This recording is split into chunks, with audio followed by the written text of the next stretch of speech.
Hello everyone, and this is my review for WWE Friday Night Smackdown on June 14th, 2013. And just to basically go off and say, final Smackdown before the Payback pay-per-view, most of the show is just basically keeping everyone together in some way, shape, or form to help build at least a little bit more going into the pay-per-view.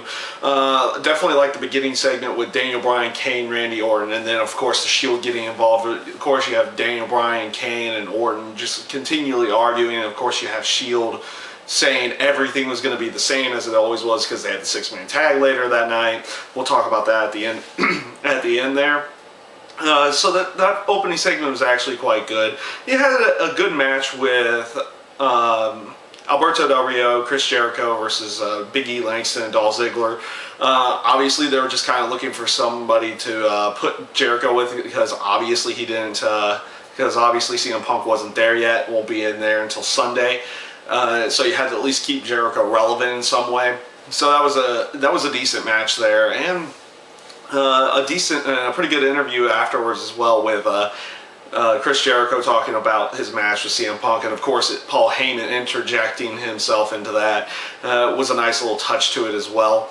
The only thing that really didn't have anything to do with the pay-per-view in any way was just the Great Khali versus Heath Slater, which was kind of just a throwaway match that maybe they're trying to build 3MB or at least Heath Slater up because they allowed him to get the win, or it's just kind of there for time killer's sake. Who knows what they were going for with that. The Curtis Axel Wade Barrett match was kind of, and at least they kept them all together and tried to build a little bit more in there because Curtis Axel was just thrown into the mix because Fandango had a concussion, and obviously they're going to pull him from in-ring action until Showtime is necessary for him to come back. So it was okay. It was nice that they put the Miz in there as well to encourage them to actually have the match. So yeah, it was what it was, and it helped build them a little bit more going into the actual pay-per-view triple threat match.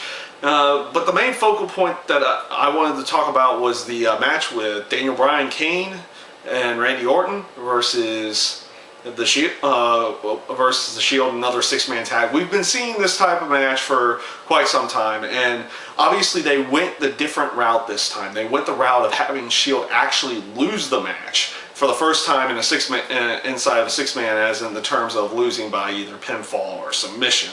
And I actually like the aspect of them going that route in this case, only because the pay-per-view itself doesn't really have that much intrigue to it. The matches will be more than likely really good on the pay-per-view, but there's not much intrigue in the terms of, anything can kind of happen type deal or anything in that aspect.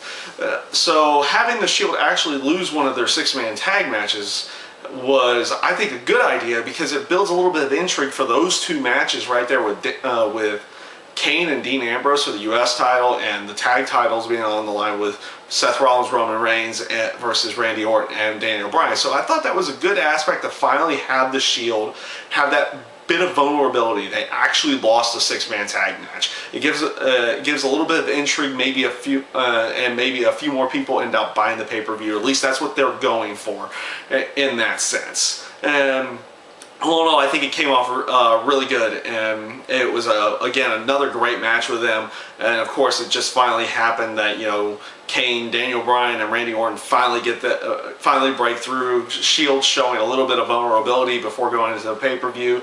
Good way of building the story for those two matches going into the pay-per-view in my mind. And yeah, that's pretty much my review for WWE Friday Night Smackdown. I felt that it was an okay show at best. Obviously, you had the great six-man tag and the great build-up for that, but nothing really too much that special about the show. And yeah, that's it. And I thank you guys for watching, and I hope you enjoyed.